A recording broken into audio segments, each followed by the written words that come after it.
Broadcasting from deep behind enemy lines in the occupied territory of the Socialist Republic of California. Your host, former California State Assemblyman and Governor candidate, Tim Donnelly. Well, here we go again. 8 Syrians caught, confirmed. This is confirmed. Department of Homeland Security has confirmed it. We have 8 Syrians at the Laredo port of entry taken into custody as of today. 2 federal agents operating under the umbrella of U.S. Customs and Border Protection are claiming that 8 Syrian illegal aliens attempted to enter Texas from Mexico in the Laredo sector. The federal agents spoke on the condition of anonymity. However, a local president of the National Border Patrol Council confirmed that Laredo Border Patrol agents have been officially contacting the organization with concerns over the reports and from other federal agents about the Syrians illegally entering the border. I mean, this is crazy. I don't know. Well, I do know. This is exactly what we should expect. I'm certain that we will hear excuses for it from President Obama. Hillary Clinton has come out and stated that Muslims are peaceful and tolerant and have nothing to do whatsoever with terrorism. I'm not sure what Hillary Clinton is smoking, but it would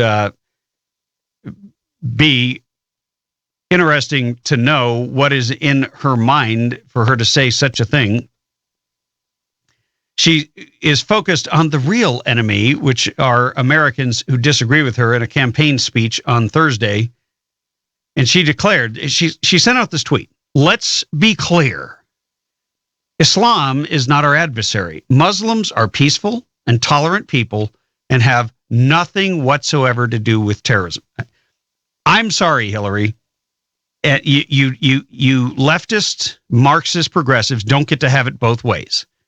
You can't, on the one hand, say that every white person is a racist, every Southern white person is a racist, and anyone who bears the Confederate flag is a racist, and do your wholesale dismissal of entire segments of the population based on your stereotyping them, and then turn around and defend the only religion right now that I'm aware of in the world that is always behind terrorism.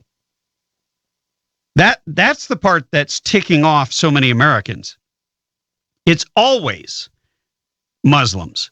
It's always related to Islam. It is Islamic terrorism.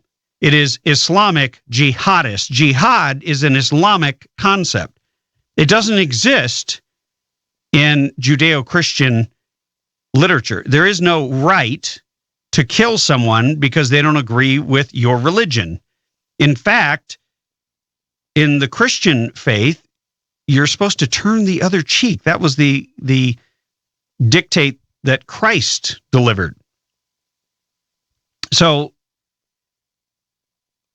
Hillary, I'm not sure who she thinks is going to be persuaded by her bizarre comments, but her comments bear no resemblance to reality. Because the reality is that it is Islamic militants, or as Barack Obama likes to call them, extremists, but he forgets to put Islamic in front of it. It's Islamic extremists. It's not redneck extremists. It's not Baptist extremists. It's not Catholic extremists. It's not anything other than one religion every single solitary time.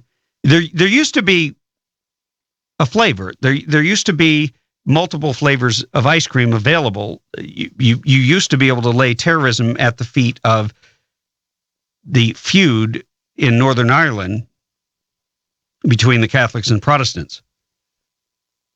You don't get to do that anymore. they've stopped killing each other. And so for Hillary to say something that is so clearly, absolutely, unequivocally, and provably untrue, in I think the minds of a lot of people, and what by a lot of people I mean a lot of Democrats, she's disqualifying herself for the presidency.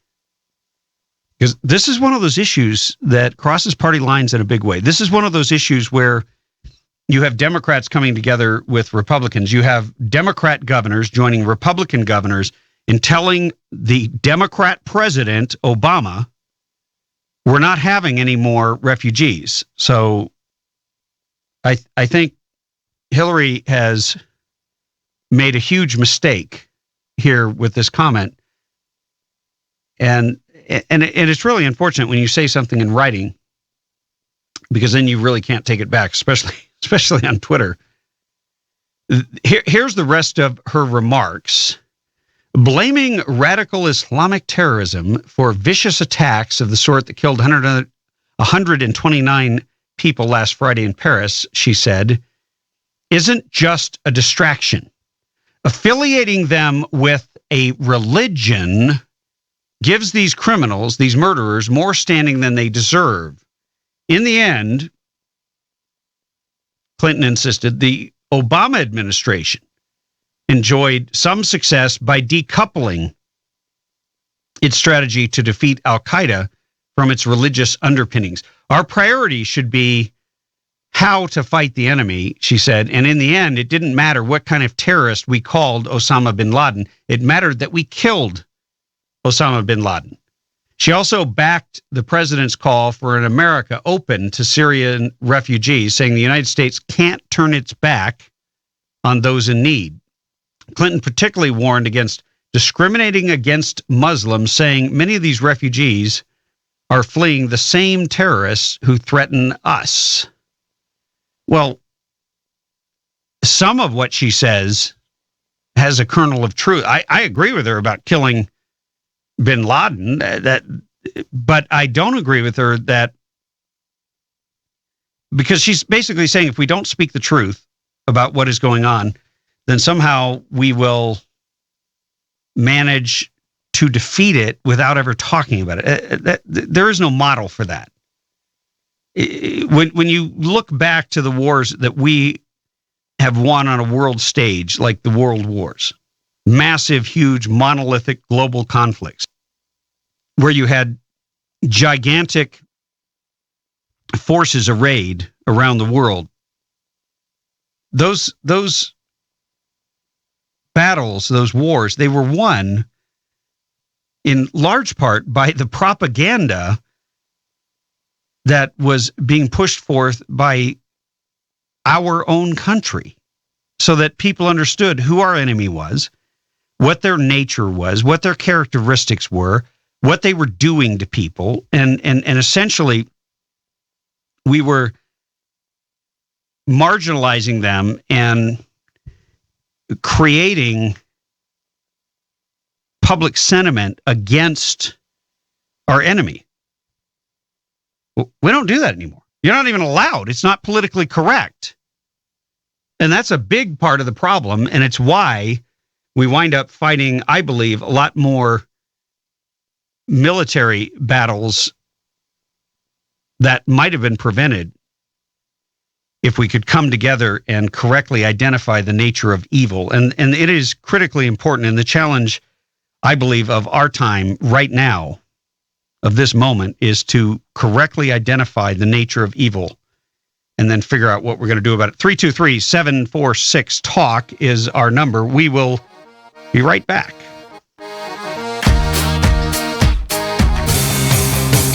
Hey, welcome back to the wonderful world of...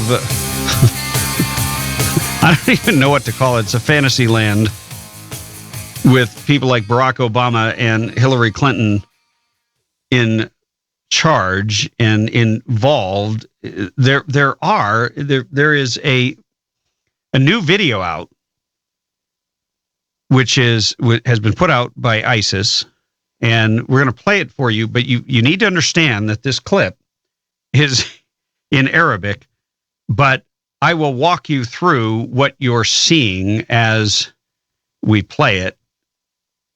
If we can go ahead and roll clip number 1. Les intérêts d'ici-bas, ils pensent qu'Allah ne va pas le dévoiler. Quel vrai imbécile, inconscient au cœur voilé, achève-le d'une balle dans la tête. Tel est le sort du criminel qui s'enterre. Avance, avance, avance, avance, sans jamais reculer. So it's only 23 seconds long. It starts out with images of Muslim men kneeling on prayer rugs. You can see one of them, he's got a very nice watch on, and he's sitting there kneeling, and then it moves. You continue to see his watch. I don't know why they cover that. And then it shows them building a bomb, wrapping it with electrical tape and a wire. It shows them buttoning up their shirts, zipping up a jacket. Then all of a sudden you see taxi cabs and people in New York, and you see New York landmarks. And then you see, right at the end, before you hear that boom, or sort of that note of finality, you see a pin being pulled like a pin out of a grenade, showing the bomb. And essentially this is a suicide bomber because he has the material strapped around his waist area. So evidently the ISIS is planning to strike the Manhattan streetscapes that include Times Square, Herald Square, and other locations. It's a very slick video, and it's one that I'm sure is going to unnerve to some extent New Yorkers. And you know, it calls into question, and we have another clip here, and this one's by Donald Trump, clip number 3. It calls into question, and Donald Trump does it very eloquently here, why Mayor de Blasio stopped the mosque surveillance program. Mr. Trump, thank you so much for joining us. Mr. Trump, today, as we started the show, we had breaking news. Breitbart broke the news last night. That was the lead on Drudge overnight, that 8 Syrians had been apprehended on the southern border in Laredo, Texas. In addition, when we got up this morning, the Prime Minister of France went before Parliament and gave an address talking to the French people and saying, hey, given this dragnet that's taken place over the last couple of days, 168 raids, gun battles for 7 hours, 5,000 rounds disseminated, that everything's on the table, that they're going to come after us for beheadings, they're going to come after us for gun battles, we have to be prepared for everything. In addition, he said, we have to be prepared for potentially for biological and chemical attacks. Now, I've had Andy McCarthy on, who's one of the top prosecutors of his era and a true patriot, to talk about the NYPD and this intelligence unit that got shut down by de Blasio, right, because of an expose by and everybody in the business, all the intelligence guys I know have told me that was the absolute cutting edge of how you do it, how you build up a network of intelligence. You've actually talked about what you believe you're going to have to do as commander in chief, that everything's on the table. You mentioned, hey, these mosque safe havens. You got a firestorm of criticism from the left and the Republican establishment that gives you the tisk, tisk, tisk. Here's Donald Trump again, wandering around on the playing field. What's your view of this, particularly given what's happened in Paris today with the Prime Minister talking about potential chemical and biological warfare? Well, I think that could very well happen. It's getting worse and worse. There's hatred, and there's hatred like nobody's ever seen, and it's obviously emanating from and coming out of, among other places, the mosques. There's tremendous something going on in those mosques that is not lovely. That I can tell you, and that you know. And, we had a very strong unit. We did a lot of surveillance of mosques in our city, in New York City. And from what I understand, we're not doing that anymore. I think that's a terrible mistake. It was de Blasio, I believe it was Mayor de Blasio's first act. They had an AP, I think, expose of this unit. What it was, as Andy McCarthy said, it was an intelligence unit that had networks of information in the community, and very much like Rudy Giuliani and the NYPD had built up over decades, which Rudy Giuliani was able to turn on the 5 families when he broke the back of the mafia in New York City, it was the same type of structure to go into the neighborhoods and really get informants. It was a network of informants. I think we ought to start it up again, and we ought to start it up like this morning. We ought to start it up again and get going and use your head. This is a lot of nonsense that we ended that. That was a good thing. That was something that we needed, and it was something where, frankly, good information came out of it, and I think we ought to start it up and not be naive and not be stupid, and they ought to start that up immediately. As far as weapons, I mean, they'll use anything they can get. These people will use anything. They're not worried about, oh, gee, this isn't ethical. These are not people that are politically correct. You don't think there's no doubt in your mind that if these guys had the access to chemical, biological, even nuclear weapons, that they would use them against the Judeo-Christian West as civilian populations? Do you know how much doubt is in my mind? Zero. Okay? Zero. They would use whatever they could get, and beyond that, they would use too. Believe me. They would use whatever they could get. And that right there is why so many people support Donald Trump. Because what Donald Trump is saying is the truth. He is calling evil by its name. He is coming out. He has a plan. He supports common sense, intelligence, and an actual network. Building human intelligence is the most powerful way to ultimately determine what's happening within a community. You can't just do it with NSA type surveillance. You have to have people on the ground. You have to have people who are connected. And of course, we shut all that down because in the name of political correctness. So political correctness has put our national security at risk. Now, let me go a little bit further, because most people don't, when they hear the word national security, they don't really think anything. Those are just two words. Okay. Well, most people care about what happens in their neighborhood. And if what happens in your neighborhood is what happened in France, which is innocent people are slaughtered at public events where they're enjoying themselves, where they're minding their own business, where they're law-abiding, you have now taken away one of the key pieces from everyone's life, one of the keys to existence in a free world, and that's peace of mind. Knowing that you're relatively safe when you're out in public. I say relatively because we do have crime here and there, but when you could be struck at any moment because people want to be politically correct about somebody's religion, which gives them the authorization to kill you and the license to lie about who they are and what their religion really is, that's a whole different matter.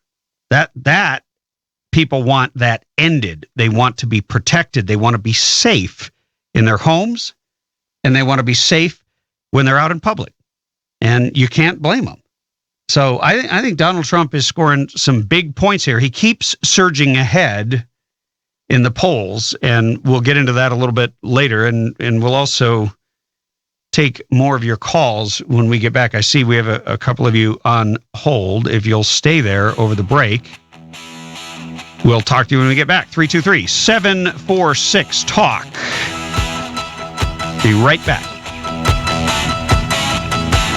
Hey, welcome back to the show. We're going to go straight to the phones, take your calls. We've got Mike in Wrightwood. Mike, welcome to the show. Hey, thanks. Really starting to get aggravating for those of us that have actually worked in this area. And, when we started writing and working on a book, we had no idea that, a guy I interrogated twice would happen to be al-Baghdadi, the leader of ISIS. And when you sit down with these guys and you talk to them, and we had over 18,000 of them. I've interviewed over probably 2,000 different Iraqis, Syrians.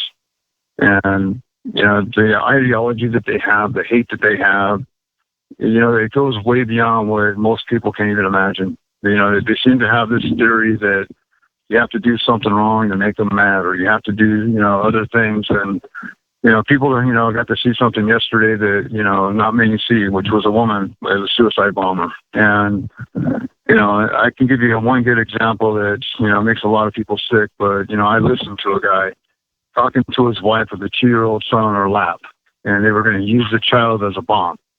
Hand it off to the military, because they knew he would take the child and hold on to him. She was going to drive off, blow him up. And his response was, "Hey, that's okay. Allah will take care of him." Her next comment was, "Well, the soldiers let us have, a little bit of time, maybe 5 minutes to have sex." This child sat on that lap while they talked about blowing him up. And, Oh my like I said, we started writing this stuff way before this stuff happened. And it turns out now that, ISIS was formed in Kambuka by Iraq. I mean, how they did it, is going to be put out. The public's going to eventually get to see what we know and what, at least what some of us know. But if we don't stop playing nice and start, going back to old intelligence where we grab people, we interrogate them.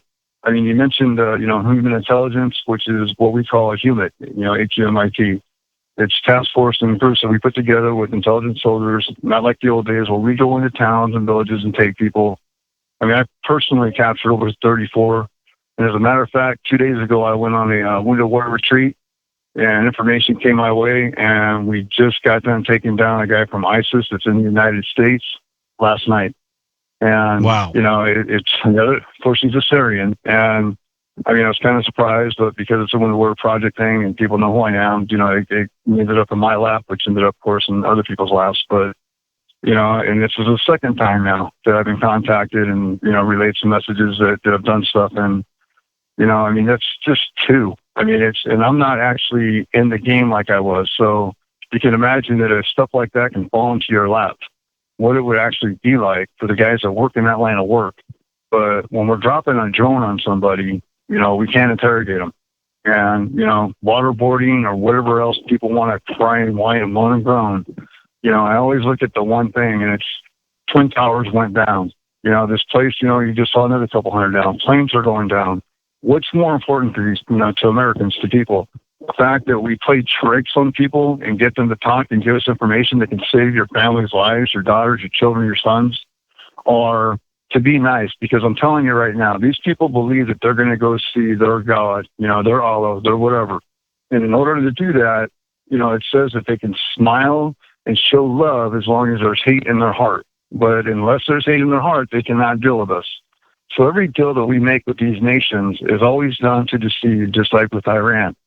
We cannot allow these people to keep trying to play games and act like they're going to give us anything, because if they give us anything, they violate the Quran, because it states that they cannot deal with non-Muslim believing nations or people. There's actually a thing in the Quran that says, "Lie in wait, for he may be a Christian and a Jew."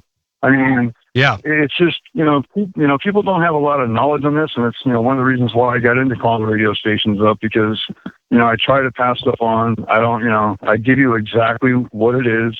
I never lie, never would. And, what people take out of what I say is what they everything say.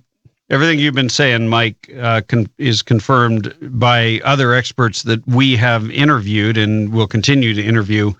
I've been doing a lot more research on this myself, and I just want to say thank you for your service and your continued service to this country, and keep the faith, because people are finally starting to wake up to the real threat that this is. Thanks for the call, Mike.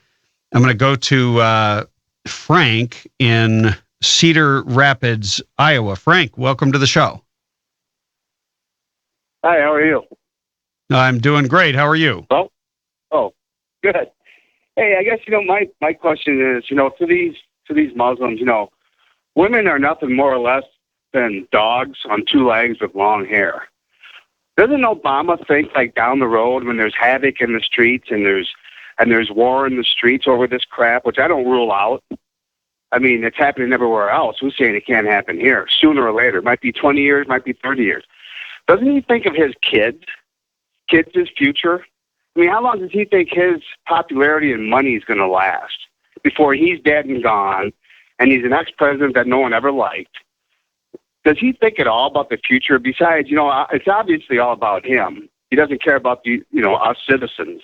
But doesn't he think of his own daughters? No, because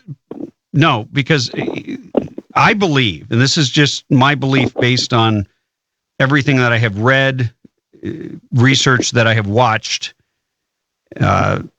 work that Dinesh D'Souza and others have done to uncover the real agenda for him. He is driven by a very different agenda.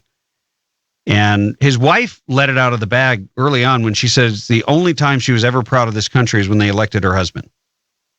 The rest of the time, we're a horrible, horrible country. And so when you look at it from the viewpoint that you have been indoctrinated your entire life for one purpose, which is to strike at the heart of the great Satan.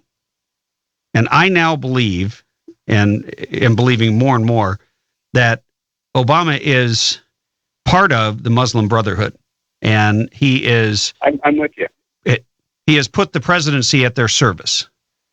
And their mission is very different, as Mike was describing earlier.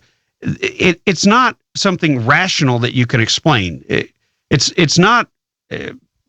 You live in a neighborhood, let's say, and you've got neighbors that all have common interests. Now, one of them might go to a Baptist church, one of them might go to a Catholic church, one of them might go to a Protestant church, one might be a Jew, but they all have a lot in common in terms of they want a roof over their head, they want a safe community, they want good schools, they want peace. They want to live in peace. But the Muslims don't want that. They want to dominate the world. They want their religion to be supreme. Now, not every Muslim. See, that's where people get confused. A lot of Muslims are like a lot of Christians. They don't practice. They don't really care. They just kind of grew up into it.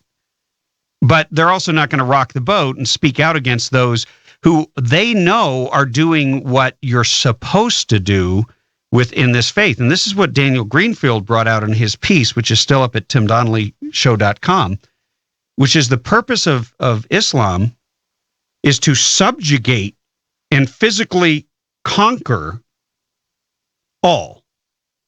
And you have the right to do anything you want, and it's approved by your religion, and you'll even be rewarded in heaven if you die doing these horrific things that are basically the acts of savages who are not part of any civilization. And that's what we're battling. And you can't describe it in the same terms as you might describe the neighborhood and the neighbors that I laid out for you. Yeah. But I also think in this country, if the non-violent Muslims or the extremists don't start to speak out, they're going to be considered, and the day's going to come where they're guilty by association. I mean, people ain't going to care anymore if you're a nice guy. If you're a Muslim, you're guilty as charged. I mean, to me, that's kind of, and this is sad to say, but that's like with illegal immigrants walking the streets nowadays. I don't see it as much here in Iowa, but I hear the stories, and it's here. I don't see it as much thrown in my face. But, you know, thing is Obama's forcing discrimination down our throats. If you weren't a racist, you might be now, because of the Michael Brown thing or whatever his name was in Missouri, because of all the people pouring over the border, taking our jobs. And unfortunately, most of them are probably from Mexico. Most of them are probably Hispanic. People sooner or later forget about the bleeding heart goes away. I feel sorry for where you came from. Sooner or later, when you're taking over the streets of our country, people forget about being humble and having that bleeding heart for people. Because now you're taking away from me and mine. And you think it's your right, your God-given right. See, and that's where Obama it is has an attitude. Society. You're right. It isn't, Frank. It's an attitude of entitlement. It is an entitlement mentality, and it is why I have stated that the threat of Islam and the threat of unchecked illegal invasion. I don't call it illegal immigration because it's not immigration. It's an invasion of our country. And because it has all the political consequences that go with an invasion. Because our elected officials actually care more about the opinion of illegal aliens because they're Hispanic and they're part of the so-called Hispanic vote, even though they're not allowed to vote, technically, at least anywhere except California. And the bottom line is they're pandering to their needs, their desires, their interests at the expense of ours. And we are Americans, And they don't even want to be Americans. They just want to bring their country here, and they want to take whatever they can get. People who want to be Americans immigrate. And it's not easy. Exactly. But they immigrate. And we love immigrants. But the illegal invasion, we cannot tolerate because it is a threat to the very core and underpinnings, the rule of law, which is the cornerstone of a constitutional republic. Frank, thanks for the call, and we hope to hear from you again. Keep listening out there in Cedar Rapids, Iowa. Will do. Thank you, man. Have a good night. You got Bye. it. We're going to be right back. 323-746-TALK. We'll take more of your calls as we continue. Hey, this is the Tim Donnelly Show, where we inform, educate, and engage. And it doesn't take a rocket scientist to figure out. All you have to do is go on the Drudge Report today. If you want to see, the Drudge Report puts the most significant and important and impactful headlines above whatever picture there is in the center of the page. So there'll be a picture, and then underneath that, there'll be a headline. Well, on the left-hand side, there are all these stories, and there's headline after headline after headline after headline. And it's hard to keep up. You've got so many stories today. 8 Syrians caught at Texas border. 6th with fake passport captured in Honduras. Totally separate from the 8 at the Texas border. 1 in Costa Rica. 47 Democrats are defying Obama and saying that they would vote to halt any further Syrian immigration, refugees, acceptance, etc. And you've got a Syrian community leader saying ISIS is already in the U.S. And see, that is backed up by Mike's point. And I've always thought that, because I've been to the U.S.-Mexico border, and we have had Islamic jihadists and Islamic militants coming through that border for the past decade. Now, we don't know the number. We can only guess based on who we have captured. And by the way, Islamic jihadists don't just come from the Middle East. They come from all over the world. And we even have some that are homegrown here who are so inspired by the hate and the killing and the slaughter that they join in. They sign up. And I want to play you a little clip of a Reuters news story, because now, with all the focus by the presidential candidates, with the focus of the world media because of France, the media can't ignore this right now. And I wish you could see what I'm looking at. I'm looking at 5 passports that have been clearly doctored that are not the individuals. And they were stopped in Honduras. And listen to this short clip. 5 Syrian men were held by Honduran authorities as they tried to reach the United States on doctored Greek passports. Police say the passports were stolen in Greece and the photographs later replaced with those of the Syrian travellers. Suspicions were roused during interviews with the group. A statement from Honduran authorities said they'd now been handed over to Interpol for further investigation. Another Syrian man on a similarly bogus passport was caught on Friday and deported. Officials say there's no sign of any links to last week's attacks in Paris. There are reports that at least one of those involved in the Paris massacre may have slipped into Europe among migrants registered in Greece. Well, here's the funny part. Did you hear when he said that they caught one and deported him? He had false identification. It was bogus. They figured it out. They deported him. They kicked him out of the country. We don't even do that. We don't deport anyone. We don't have any semblance of a border. And when you do not have a border, you are not a country. But our border is operationally insecure, and it has been for decades. I know this intimately because I lived on the border for over 30 days during the Minuteman protest here in California when I was the leader of that group. And I can tell you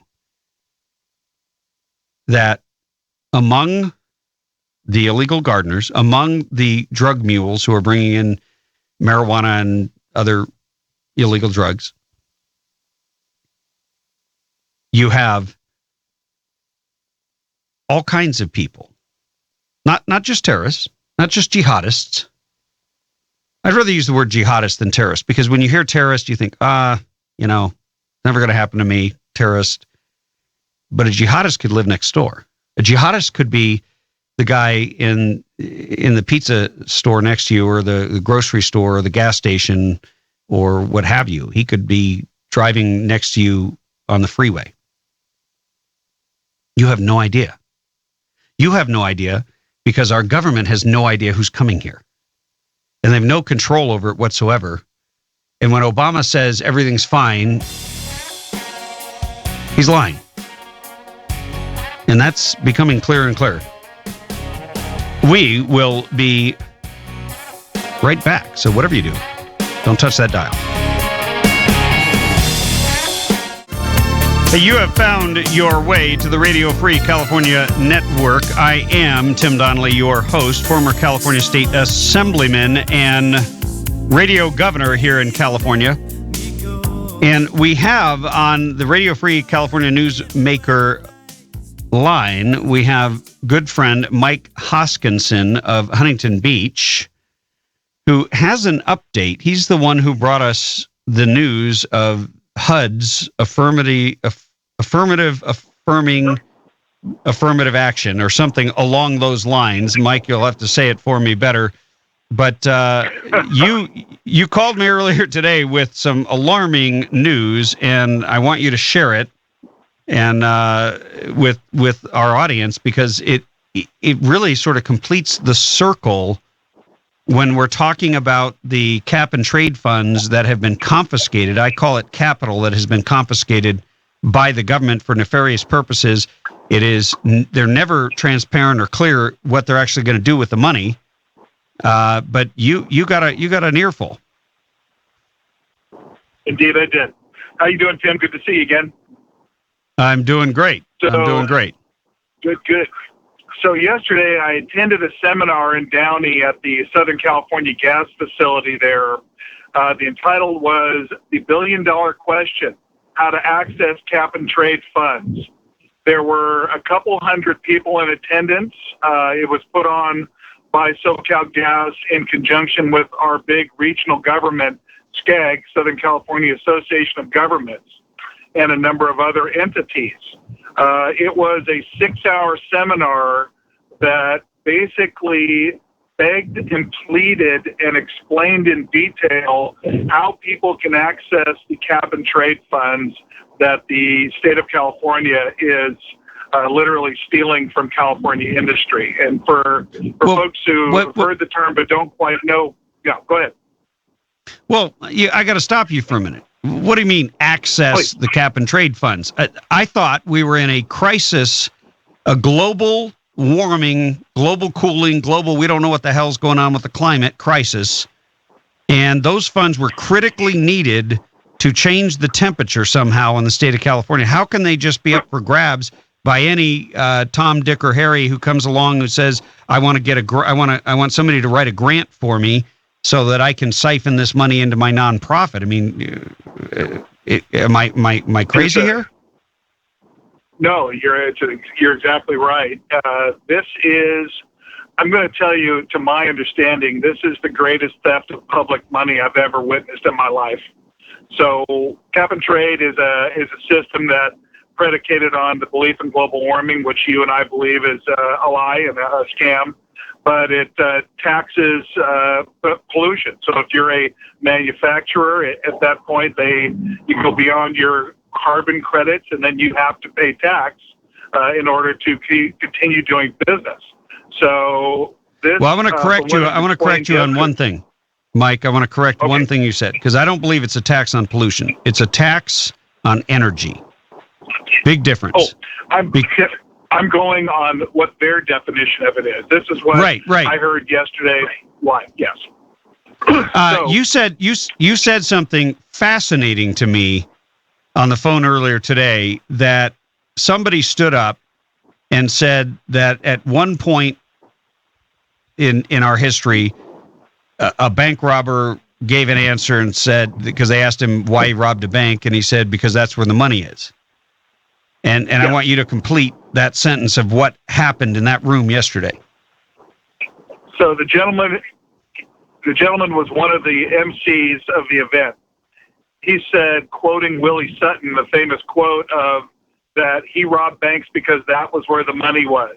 The man said verbatim, "You are in this room because this is where the money is now." Wow, that sounds like a really idealistic rationale for this $1 billion to somehow be utilized. Obviously, they didn't need to steal it and confiscate that capital from California industries, who could have used it to grow and expand and create jobs and be competitive with other states and other countries. And by stealing it and then basically throwing it off, a building in New York at Times Square or something, and letting everybody run around in the streets and grab it up, that's not solving any problem. It's simply empowering and enabling people to exist without really working. Right. Well, this of primary interest to me because we got into the big fight over high-density housing in Huntington Beach, which we won temporarily. We had a low-income, non-governmental organization called the Kennedy Commission sue Huntington Beach, and they just got a sympathetic judge in Los Angeles to agree to them that we somehow broke the rules for affordable housing. So now we're back in court over that again to protect our rights as citizens. But this cap and trade scheme is fascinating to me because 25% of all the funds, which are $2 billion this year, projected to go between $4 and $5 billion. $4 and $5 billion the next few years. 25% of it is earmarked for low-income housing. So what I suspect is happening here is this is the largest crony capitalist cavalcade that has ever happened, where they are extracting these funds from the public. They are then fire hosing them to developers to build low-income housing in areas that they normally should not have been. And what the ultimate truth of this is, I believe, is a changing of the demographics of every town in California. Because what they're doing is district by district injecting low-income housing to change the voting patterns there. And they're doing it with our money. Wow. I mean, you're talking about a scheme that is so diabolical in nature, and it covers a lot of things, because you're talking about a violation of your property rights, essentially the government stealing money from law-abiding businesses who just happen to use too much energy. They call that pollution. They call the release of greenhouse gases pollution, when in fact they're simply emissions. That's all. And the idea that they could then come in and try to fundamentally change the demographic landscape of a community because that community withstood their socialist schemes is it's on the level of the IRS scandal, where the IRS was trying to silence the First Amendment right of Americans, and they always use our money to fight us. Sure. Yeah. Well, and I would tell you, the thing is so much more nefarious because now then another 25% of it is earmarked for the high-speed rail, which you've talked about extensively, and we know will probably never be built, but yet we don't know where the money's going. And then where the other 50%, is going to every person that's writing a grant proposal. They said over and over in this symposium yesterday that they, meaning SCAG and a number of other non-governmental charities, have staff that is available at all times to write grants for these people. So they essentially are begging them. They're saying, please contact us. We will write the grant for you to get you this money for your project. But I'm going to bet you that if you want to build something that isn't climate related, if you wanted to build solar panels to cover your parking lot like we did at Huntington Beach, you'd have the money in a day. But if you wanted to build a new playground for kids, or you wanted to build a senior center, or something that had real value for your community and for the citizens, you would never get a dime of this. Yeah, no, it's clearly ideologically driven, but the bottom line is they never should have confiscated this capital, because it's going to not only have all the effects we've already talked about, but it's also going to hurt the economy. When you take money out of the economy that could have been put to a productive use and put it to a non-productive use, such as this nonsense, this nefarious nonsense, you're costing jobs and opportunity to American workers and American business owners. Yeah. And I go to seminars all the time because I'm curious to see what groups are up to. I went this last week to the BIA, the Builders Industry Association, held a couple events in Orange County. They all it was about was low-income housing, and all it had was developers talking about all the subsidies that they are getting from the state and from the feds to build low-income housing. So you've got this not just a trifecta. You've got all these groups pushing for this, because this is, again, the biggest crony capital thing that I've ever witnessed in my lifetime. All these groups have just made the calculus saying, whether we believe in this environmentalism or not, guy said, you're here because this is where the money is. They didn't care what it does to the citizens. They don't care where it comes from. And it just enrages me, because you've got so many groups of people that have just made that calculus that they simply do not care about the future of this state, and they're going to take the money now. Well, Mike, I want to thank you for bringing this to our attention. It is certainly one of the, what I'm appreciative of is the fact that you closed the loop, and we now see at the end of the tunnel, there is, you could almost call it a conspiracy to push this agenda, which in the end, you always follow that money, and the money is going to be used ultimately to undermine the interests of the local communities like yours, where citizens have gotten together and stood up against the takeover of their neighborhoods by developers who want high density, low income housing that ultimately the government's subsidizing. But you're looking at further down the road, the fact it will fundamentally transform your demographics to where you are basically importing Democrat voters, those who are dependent on government and those who will always vote in their own self-interests. But it is undermining your property rights and your voting rights. Absolutely. And anyway, we're out of time here. We got to take a break. But Mike, keep us posted on this stuff, and come back on as often as you can to let us know what's going on, because you're the clearest thinker on this issue, and you've been able to really connect the dots for us. So thanks for your work there, and tell your dinner mate tonight hello for me. I sure will. Hey, Tim, thanks for having me on. We'll talk to you soon. You got it. We're going to take a quick break, and we will be, of course, right back. So stay tuned. Welcome back to the show. We were just talking with Mike Hoskinson of Huntington Beach, and he did break up there a little bit at the end. He was driving on his way to a dinner, but he agreed graciously to call in and share with us.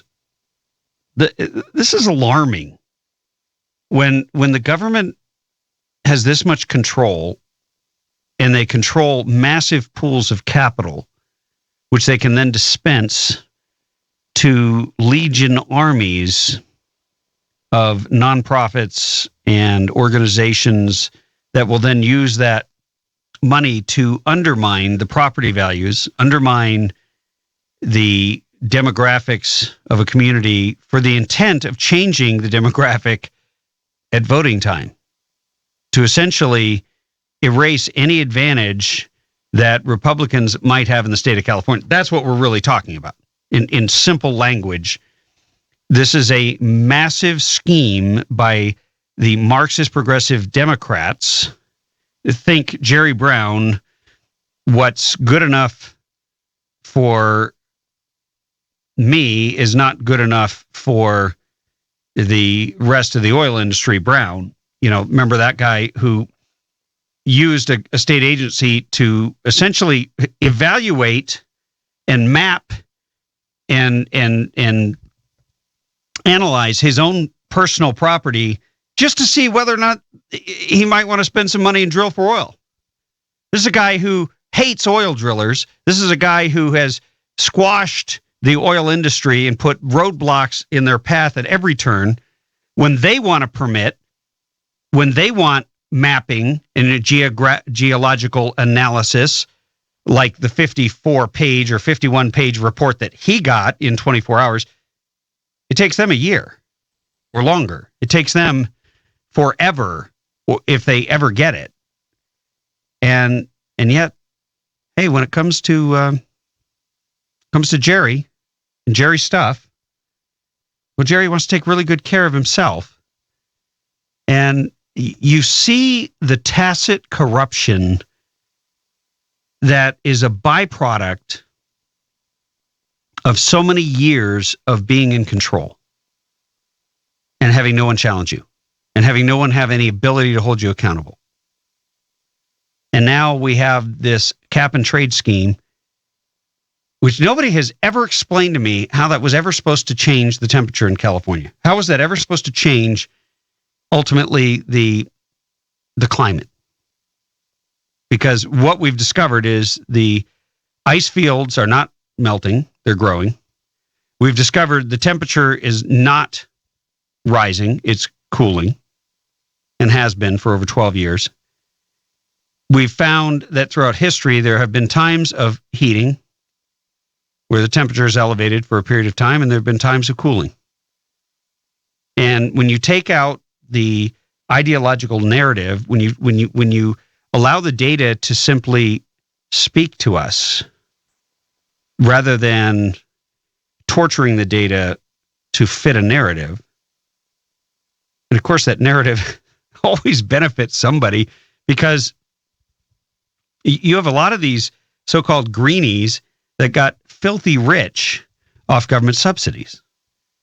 And whatever you subsidize, you're going to get more of. And it doesn't matter. People don't really care. They don't sit around and go, wow, I don't want to build more low-income housing, and I don't want to build it in this particular neighborhood because it violates my sense of property right. They don't care.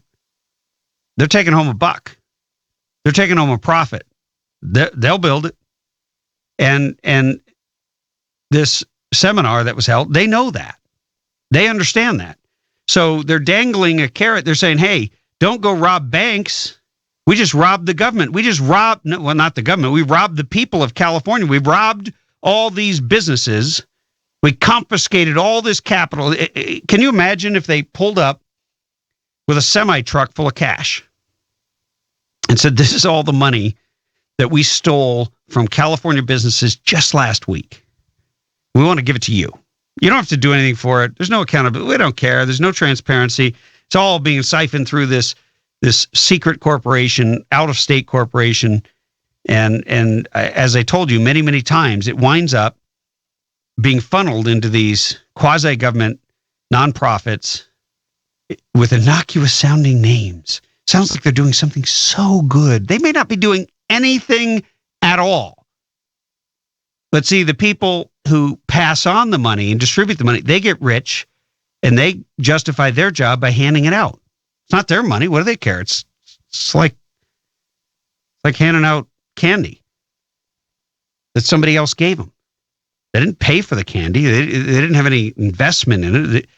They just believe that if they can get this money far and wide enough, then it'll ensure that even more money comes, and they'll steal even more money from California businesses and give them another reason to leave the state of California and take their jobs with them.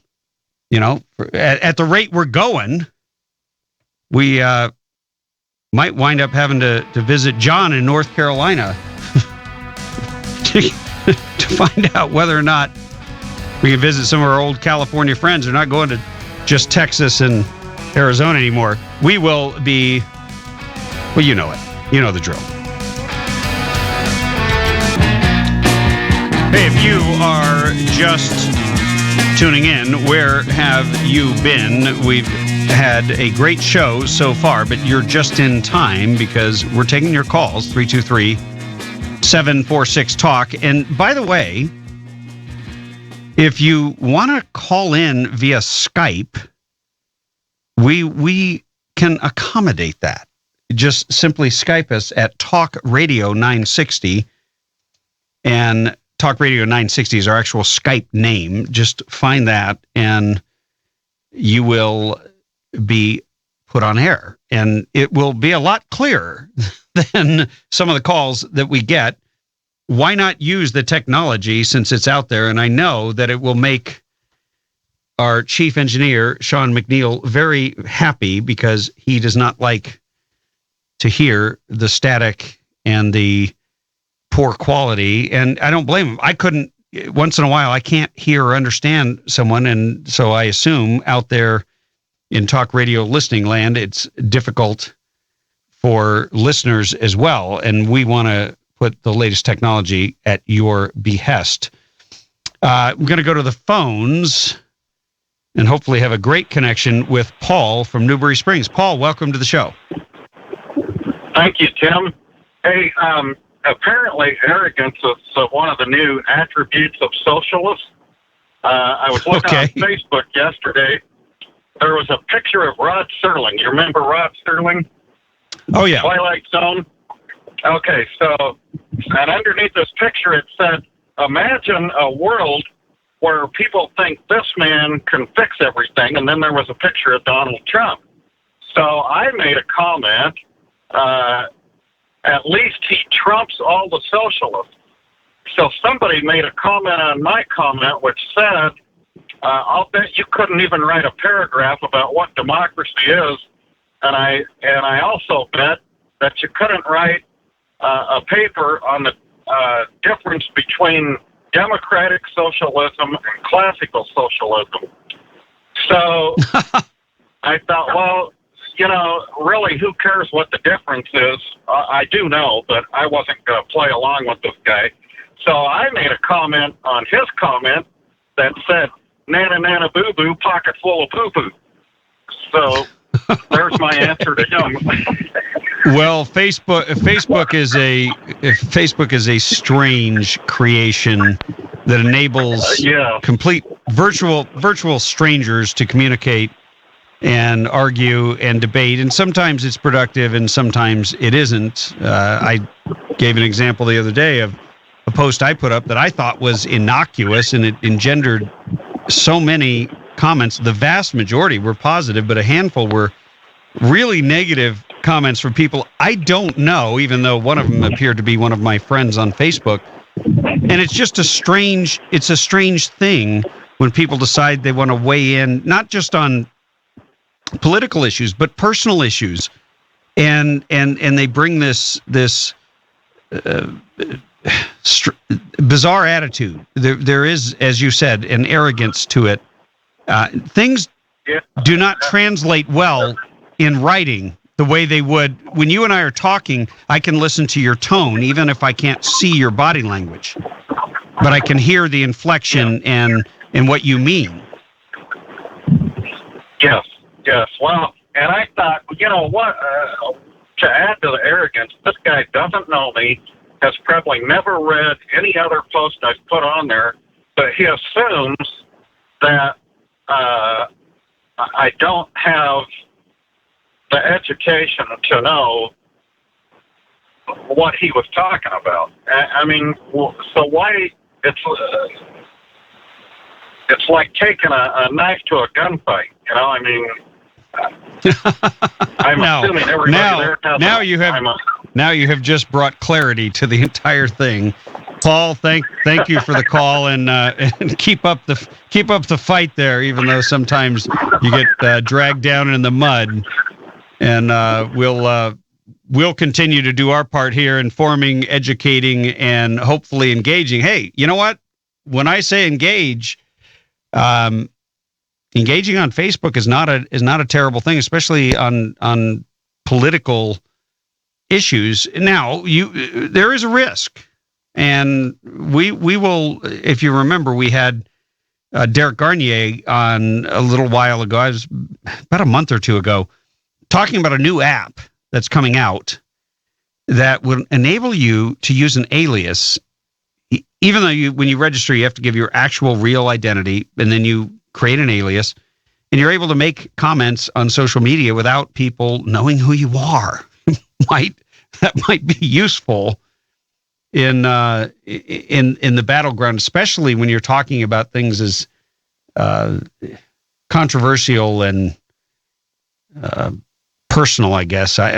That's not quite the right word, but controversial is politics, because people do get personal, and they tend to attack and undermine and just say all kinds of ridiculous. A lot of name calling takes place.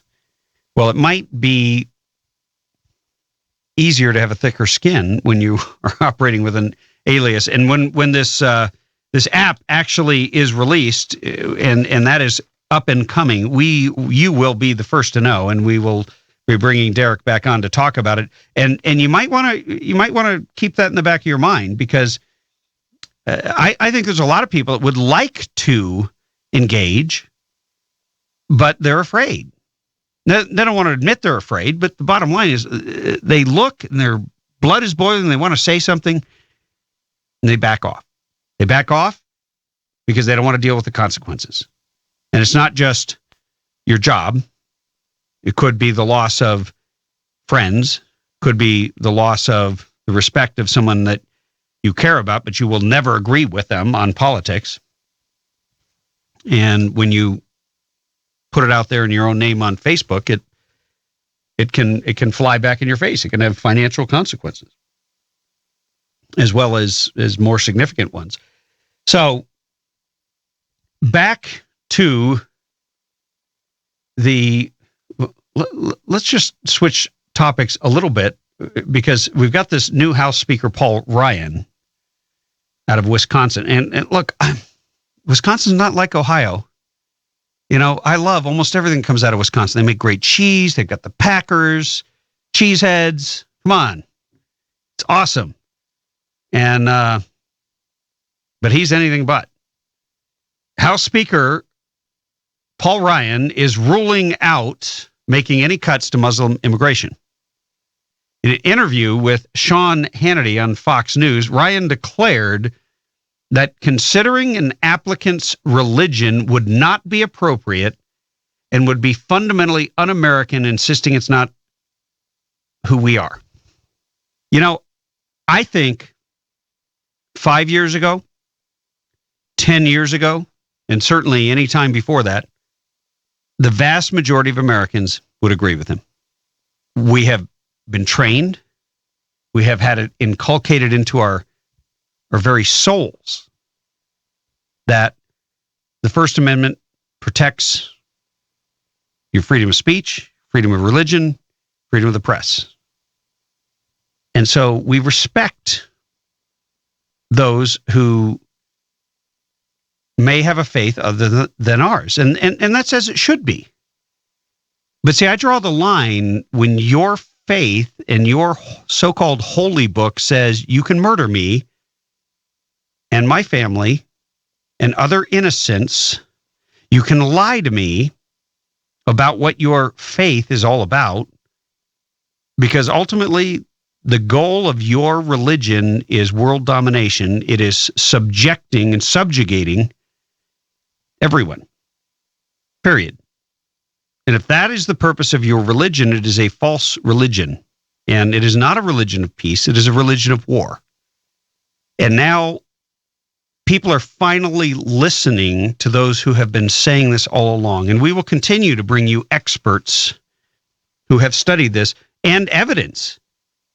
Because, see, unlike the left and unlike the Marxists and the Marxist progressives who say the science is out on global warming or global climate change or whatever nonsense they call the hoax they have perpetuated on all Americans, the science is out. No longer can there be any dispute. See, unlike them, I'm curious. And I'm willing to change my opinion based on facts and based on evidence. And I think most Americans are. And the facts that are coming in and the truth that is becoming clearer and clearer and clearer because it is backed up and supported by the facts and the evidence is there is no internal war within Islam between the so-called good Muslims and the jihadists. Because the so-called good Muslims are just being quiet in support of the jihadists. Secretly, they're cheering. Not every single one of them. As I said, a lot of them are just Muslim because that's what they grew up in. It's the only thing they've ever known. And that's it. They've never questioned it. But when people are killing in the name of your faith, and you do not make it your life's work to stand up and speak out against it, to defend the so-called religion of peace, to break off from these murderous Islamic jihadists. But see, how is it that it seemingly ordinary, nice, sweet, wonderful Muslims wind up converting into jihadists? More and more. We're seeing Americans who are being pulled into this. We see those who you would never suspect. As a matter of fact, we just had a woman, which is a very rare thing, suicide bomber, who blew herself up rather than be taken captive. She killed a police dog. She was not able to kill the officers who were trying to apprehend her as they were tracking down the mastermind behind this, or masterminds behind the Paris attacks. But we will bring you the facts and the evidence. You can make up your own mind. You can call in and debate me if you want. I've never claimed to know everything, but I'm always fascinated by how much other people know. And as long as we can confirm it and back it up with source documents, we will consider it as part of this whole discussion. But this is a discussion that needs to take place all over this country. Unfortunately, we're out of time for this segment, so we're going to take a break. We'll continue when we return.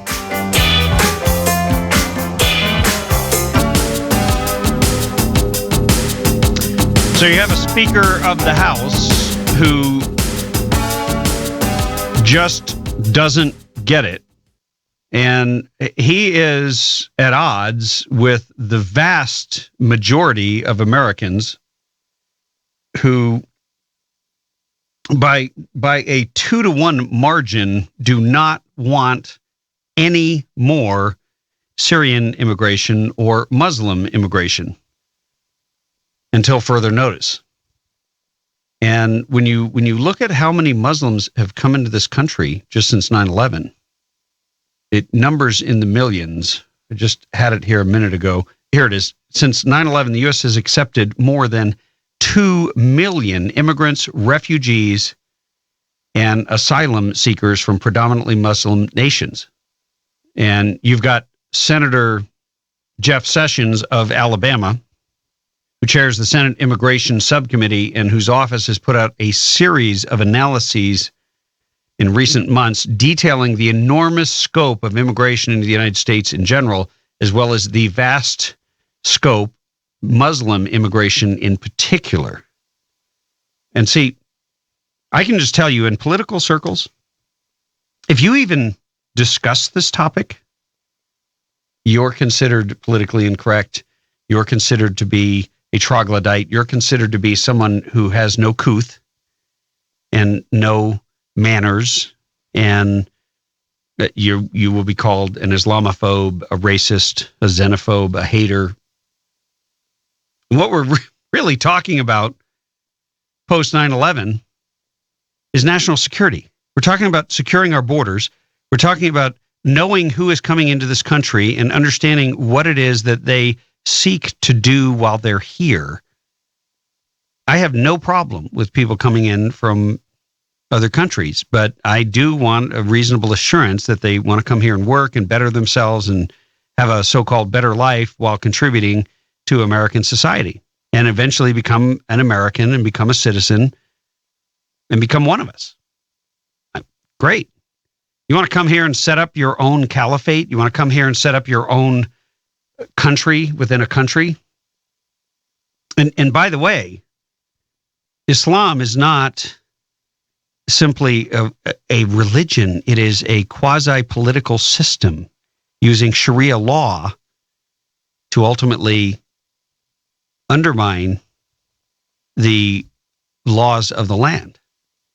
That's why you see every time you turn around special exemptions being made to accommodate those who are Muslim. And I think Frank in Cedar Rapids, Iowa, made a good point. You now have people who simply are not going to give you the benefit of the doubt, whether you came here illegally or whether you are Muslim. And the reason is because it is only in complete contradiction to what Hillary Clinton said. It is only Muslims who are blowing up innocent people at this point on the world stage. That's it. And there's nothing in the Constitution that says we have to tolerate that. There's nothing in the First Amendment that says that we can't use our brains and determine whether there's a difference between one religion or another and take precautions, necessary and intelligent precautions. Going into the final hour here at the Tim Donnelly Show when we return. This is the Radio Free California Network, and I am Tim Donnelly, your host, former California State Assemblyman and radio governor here in California. Our phone number, if you wish to call, 323-746-TALK. You can also Skype into the show, if you like, at Talk Radio 960. That's our Skype name. You can check us out and connect with us at timdonnellyshow.com and connect on Facebook, Twitter, email, and of course, we always welcome you calling in on that Alexander Graham Bell invention, that telephonic device that you're texting on right now, probably while you're driving, which is, of course, a no-no, but everybody does it. It's just one of those things. Even cops do it. There are some cars, though, that when you drive them, that if you try to text and drive them, the steering is so tight and you have to pay attention, you could literally flip the vehicle, is all I'm going to say about that. There's a strange battle brewing in Washington, D.C. between Senator Harry Reid of Nevada and Senate Judiciary Committee Chairman Chuck Grassley of Iowa, who was blocking nearly 24 State Department nominees over work done by Uma Abedin, longtime senior aide to Hillary Clinton. For months now, Grassley has maintained that questions remain about Abedin's work as a special government employee, a status that freed her to work simultaneously at the State Department and as an outside consultant. See, the way it works in D.C. and Sacramento and places like that is whatever you need and want your employees to do, you figure out a way to bend or break the rules so they can do it. The only problem comes when the media comes snooping around and actually covers it and starts to investigate, or you get some pesky Republican, get the Republicans in control, and they have the committees and they have the the subpoena power to subpoena individuals and get them to come in and testify under oath. We will never forget President Bill Clinton's comments. He wasn't as fazed by being under oath. He said, it depends on what the meaning of the word is, and other things of that nature in order to skate by the skin of his, well, we won't go there. Anyway, for Grassley has also scrutinized Abedin's timesheets, concerned that she was possibly overpaid by the federal government while she was on maternity leave. The Iowa senator has publicly said he has a confidential source helping his investigation of Abedin. Democrats claim they know who the source is and are accusing the State Department Office of Inspector General of leaking information to Grassley about Abedin. They say the source is Amelia DeSanto, a former Grassley aide who is now deputy director of the State Department OIG. So somebody is telling the truth, and that's a bad thing, evidently. Only in Washington, D.C. I kid you not. And at what point will we ever know? I don't know if we'll ever get an admission or anything that we could call the truth out of the email server scandal, which, of course, has brought us some tremendous insights with the Benghazi investigation. Just look at that. But will we ever know?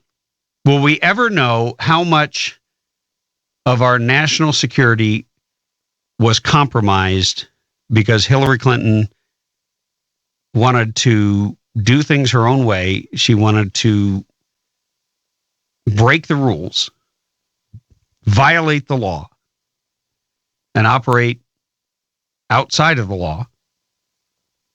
And now, of course, she wants to be the next president of the United States. She doesn't think that Muslims are a threat to anybody. We've had a president for 8 years who doesn't think Muslims are a threat to anyone, even though they're the only ones who are the terrorists at this point. We don't need any more of what Hillary Clinton is selling. You're really starting to see the separation, the men from the boys, as it were, except we still have one woman on the Republican side in the race. But Trump just keeps pushing ahead, and he's pissing everybody off. It's kind of awesome. Headline in Yahoo Politics: Donald Trump has big plans for radical Islamic terrorists 2016, and that, this is quotes, that communist Bernie Sanders. And they've got a picture of Donald Trump sitting at a massive desk with his, he actually looks like he's flipping the camera off. He's got his middle finger up against his temple. And it's a photograph from his Midtown Manhattan office. He's got a really nice chair, but I'm a little surprised. There's a trash can in the forefront. You're going to take a picture. It's going to go on the front page of tens of thousands of websites and be seen by millions of people. You might want to move the trash can underneath the desk to the other side where nobody can see it, but that's Donald Trump. He's a classic. He just lets it all hang out.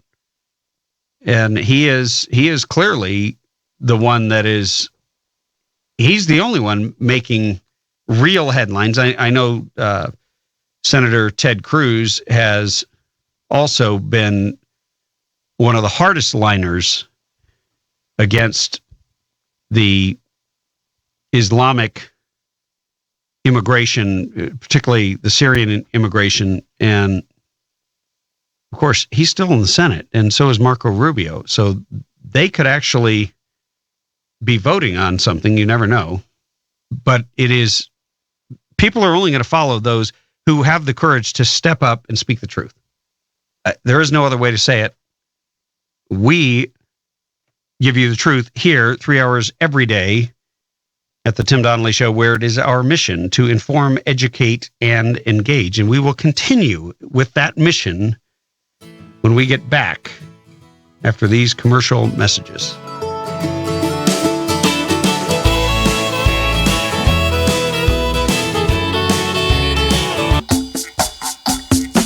As I started to tell you earlier in the show,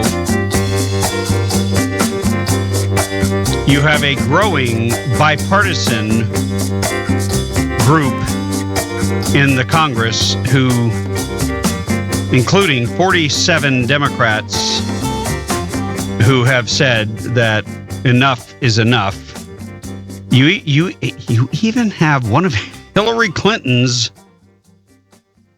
own donors who is deeply concerned about the Syrian refugees coming into this country, Obama's dream.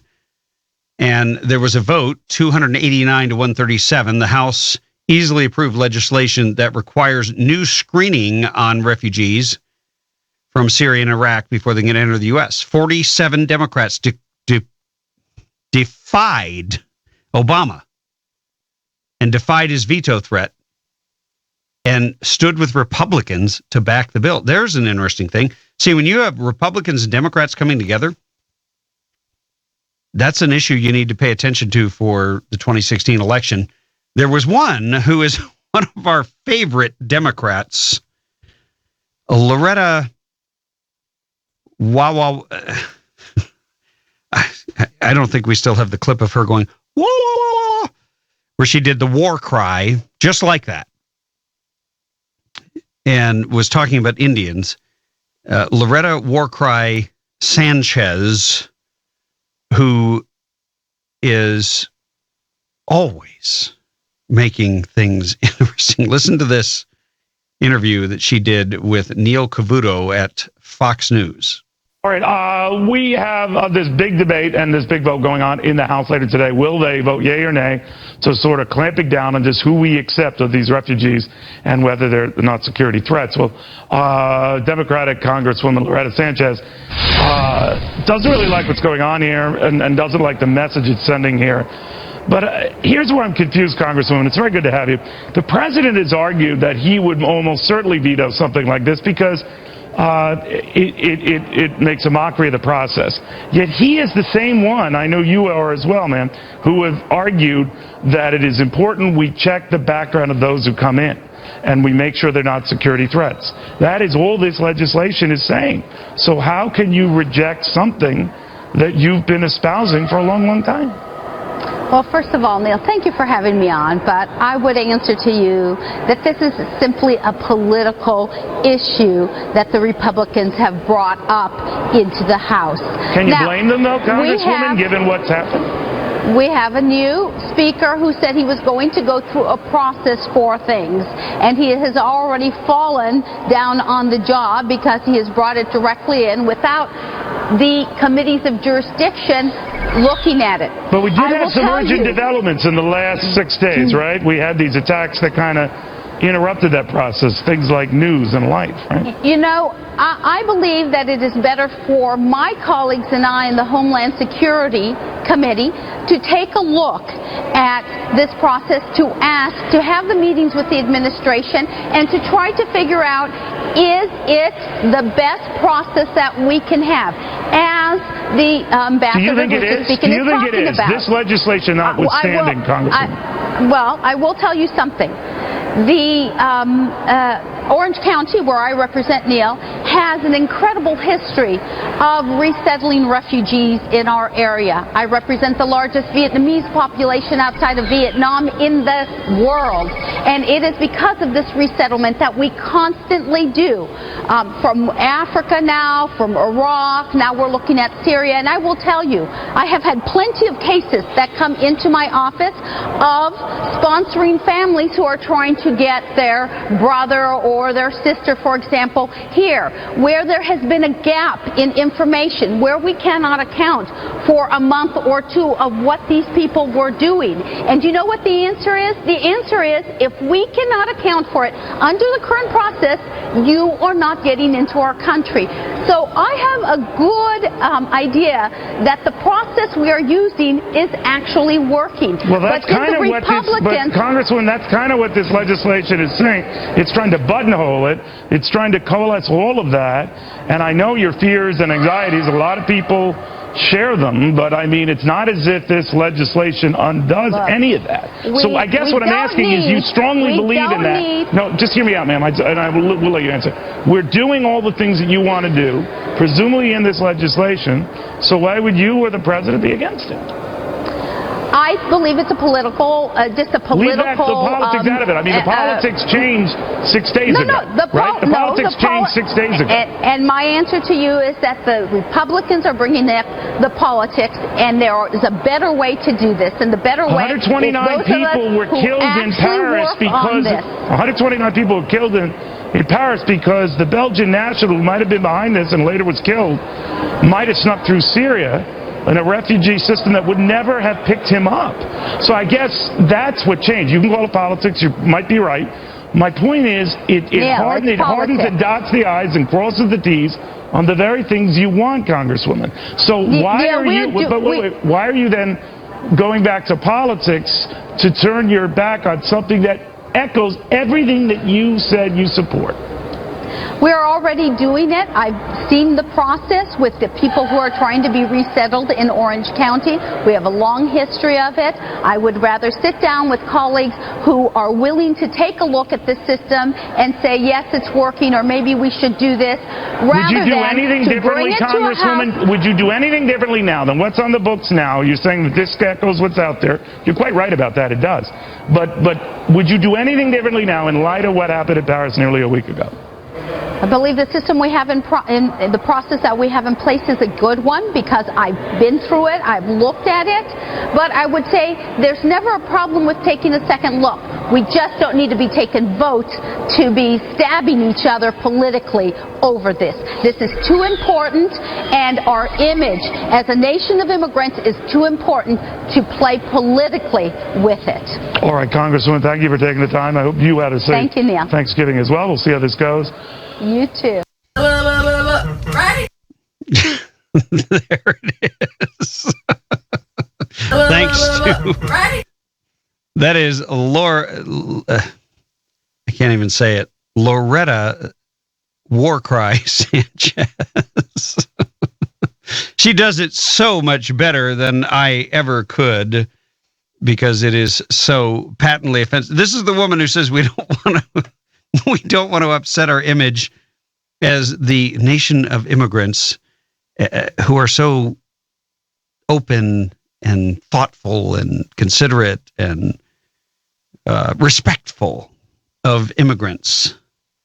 When she is talking to Indians and she does the war cry, I don't even know what to make of that. She offended everyone, made everyone uncomfortable. And of course she gets away with it. She's still, by the way, running for U.S. Senate against Kamala Harris here in California. And that's going to shape up to be an interesting race. We'll get you an update on that early next week when we get Carla Marinucci back on from... it's hard for me to get used to her being at Politico when she does the California Playbook when she was at the San Francisco Chronicle for so long, senior political writer there forever, and has now gone online. I mean, but that's the future.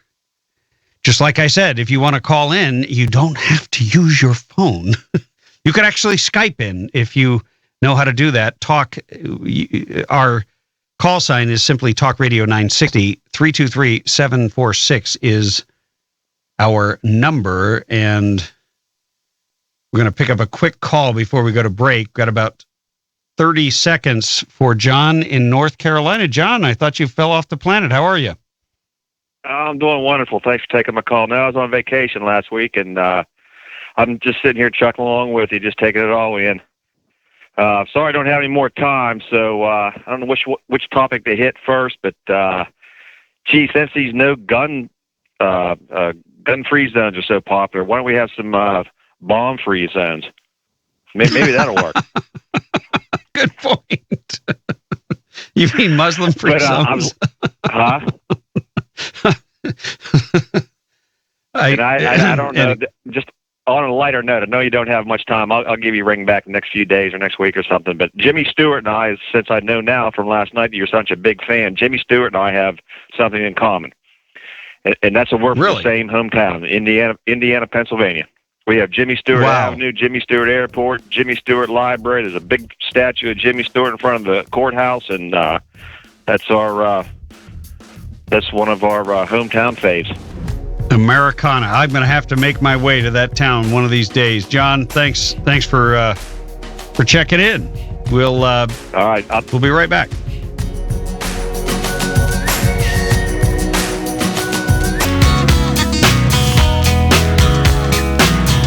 It was nice to hear from our old friend John in North Carolina. We are spanning the country these days. We got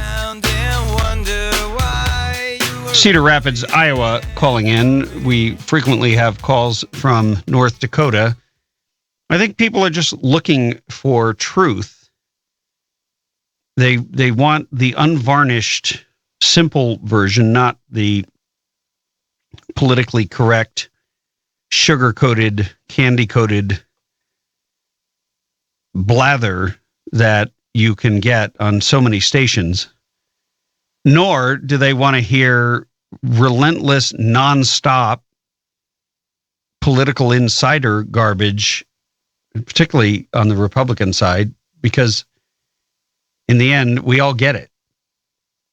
But what do we do? And how do we understand what the true threat is? And look, regardless of what happened in France, regardless of what happened in Texas with the jihadists trying to kill Americans there several months ago, epic fail, by the way. The Second Amendment took down,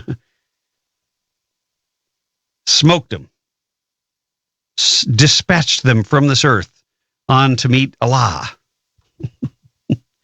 But it is not ISIS that is the greatest threat to this country. It is not Islamic jihadism. It is not Islamic extremists. It is not Islamic terrorists. It is not Islamic anything. I know a lot of people would say it is. It isn't. The greatest threat to this country is the government that would continue to bring in Islamic jihadists disguised as refugees because they know best.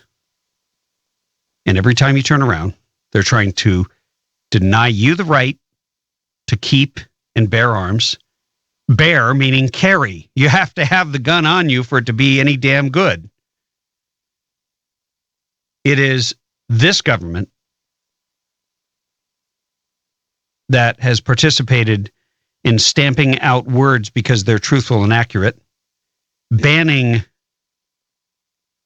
and delegitimizing entire viewpoints and opinions because they have been determined to be illegitimate by the politically correct elite. And you have a government that, as we heard from Michael Hoskinson from Huntington Beach, you have a government that is currently using your money, stealing from you to undermine your rights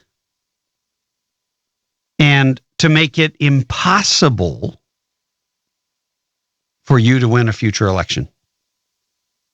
Their goal, using all these different programs, and some of them are federal and some of them are are local and some of them are state.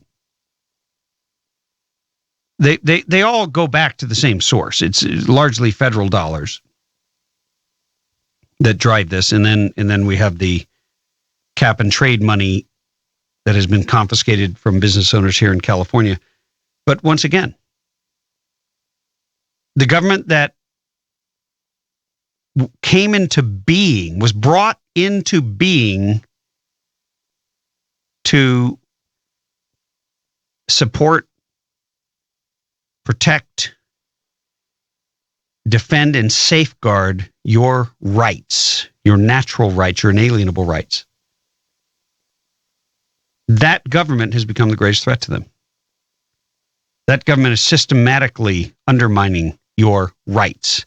That government is taking away your right to defend your life, your family, and your freedom by infringing the Second Amendment.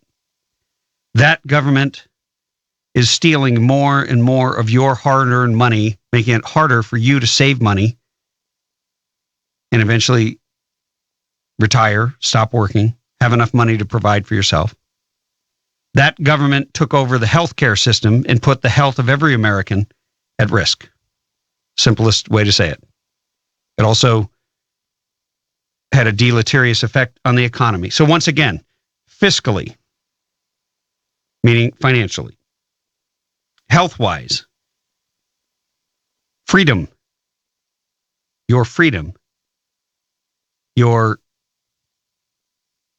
peace of mind,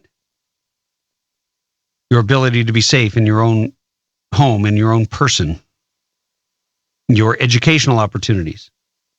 Every time you turn around, our government is siphoning off the natural resources that belong to the citizens of this country and giving them to illegals, giving them to Islamic jihadists, giving them to someone, anybody but you, making it impossible for you to survive by exploiting the natural resources you might have under your property, while, of course, utilizing the government to make guys like Jerry Brown rich.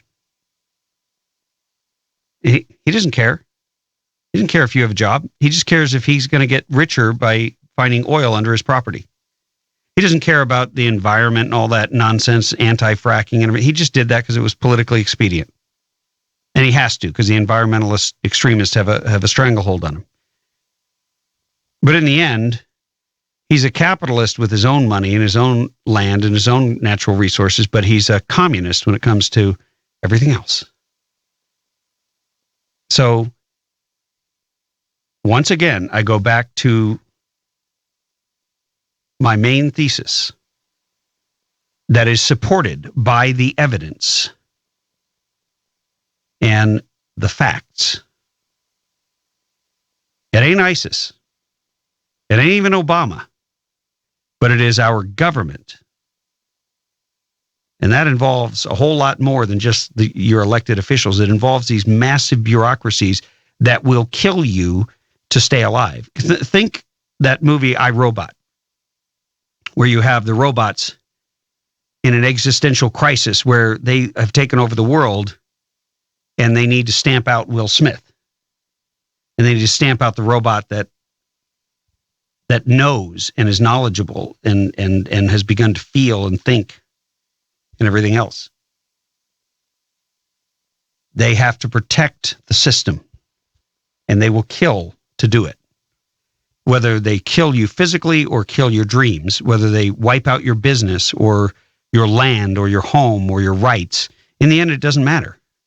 Because that is not the job or the duty of the government. The government, the purpose of it, was prescribed in the Declaration of Independence to protect and safeguard your rights. So when I hear people say ISIS is the greatest threat facing America, I'm going to have to disagree with them because it is simply not true. If the government would stop interfering and infringing on our Second Amendment rights, our fundamental right to keep and bear arms, it would be the terrorists. It would be the Islamic jihadists who live in fear, not the American public. And I don't recommend anyone in this country live in fear. There's no point.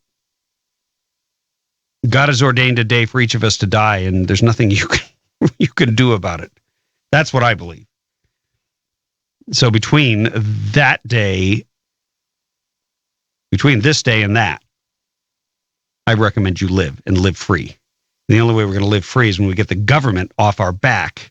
We can dispatch ISIS with no problem. They can try to do their harm here, but as long as our government stops protecting the terrorists from the citizens, stops importing terrorists and jihadists, Islamic jihadists, Islamic terrorists, we've got a fighting chance. We've got a good chance, and we will prevail in the end. I'm going to take a profit time out, and we'll talk to you on the other side.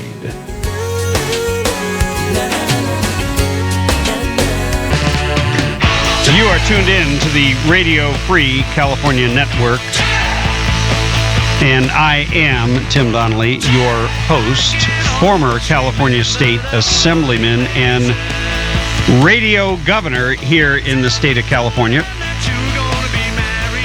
And we've been talking most of the day about the disaster of the left wing that unfortunately is in control of parts of our government. And in spite of what you might hear, you hear people talking all the time about ISIS being the greatest threat to us, that somehow they're going to be able to annihilate us and wipe us off the face of the earth. I don't believe that. I believe if the government will get out of our way, the citizens of this great country can protect. We can protect it. The greatest threat is our government. Period. I don't know if you agree, disagree. 323-746-TALK. You can also Skype in at, our Skype name is simply Talk Radio 960. And you could make a case that people like Barack Obama and Hillary Clinton do pose a pretty serious threat to our country with their Marxism, with their ability to basically get away with whatever they want. They violate the separation of powers, and that, of course, is a threat to the Constitution. When you have Barack Obama who writes executive orders like they're bad checks, he doesn't care. He doesn't have to cash them. He doesn't have to pay. He doesn't have to come through. He's just, anything that he couldn't get through the Congress, he just railroads.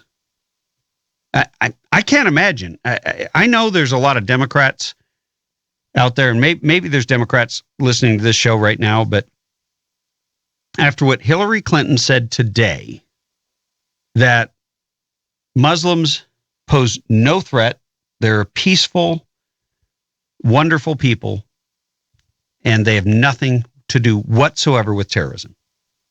I have a feeling that there's a lot of Democrats out there that the minute they heard that said, I'm not voting for her. I might have voted for her before. I was willing to put up with the email scandals. I thought that was all a big Republican invention. I was willing to put up with Benghazi. I was willing to put up with this. I was willing to put up with that. But draw the line at the notion that someone wants to be the leader of the most significant nation in the free world who does not fully appreciate the nature of the threat. And look, it's not a complicated thing. We all relate things like national security to our own home. So let's personalize it. It's one thing to talk about the border and say the border is wide open. Everybody knows that. And then when people say, well, we shouldn't build a wall, we shouldn't build a fence, because if you build a 30-foot high fence, somebody will get a 35-foot ladder. We've heard that forever, except that fences are the preferred method of securing property, like your home, like your business, like a yard where you don't want people to come in and steal equipment, like the White House. and other government buildings that it is important that they remain secure. It's funny how people just throw their common sense out the window because they have been brainwashed. They've been propagandized to accept and believe anything they're told by the government. And they don't want to be called an Islamophobe. I guess being called an Islamophobe is worse than being called a racist. I don't know. I've been called that many times and I could care less. But here's the question.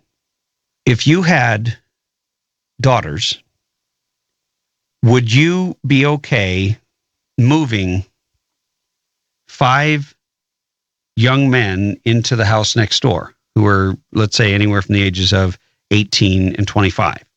And then if you further found out that every one of these young men had a proclivity for committing rape, especially on young teenage girls who are underage, how would you feel about them moving in next door? It's different. It's not like everyone has the right to move in next door to you when you live in a single family home that is designated and zoned a certain way to be a bedroom community, etc. Yeah, that's an issue. And when you find out what the real intent is and the real truth is, then all of a sudden it changes everything. And that's what we're dealing with here. We're dealing with the intent. We're dealing with the real truth about a group of people who are dedicated to jihad. And we don't know which ones are completely dedicated enough to do it and which ones just tacitly, quietly support it and which ones might be against it but are terrified to speak out. We don't know. And I would posit we can't take that chance. And I'm not the only one who feels this way. A growing number of Democrats, a tremendous number of Republicans, except for some of the idiots at the top. But we will continue to bring you the truth, informing you, educating, and engaging. I want to thank my chief engineer, Sean McNeil, all of our sponsors, and you. God bless you and Godspeed. Tim Donnelly, show out.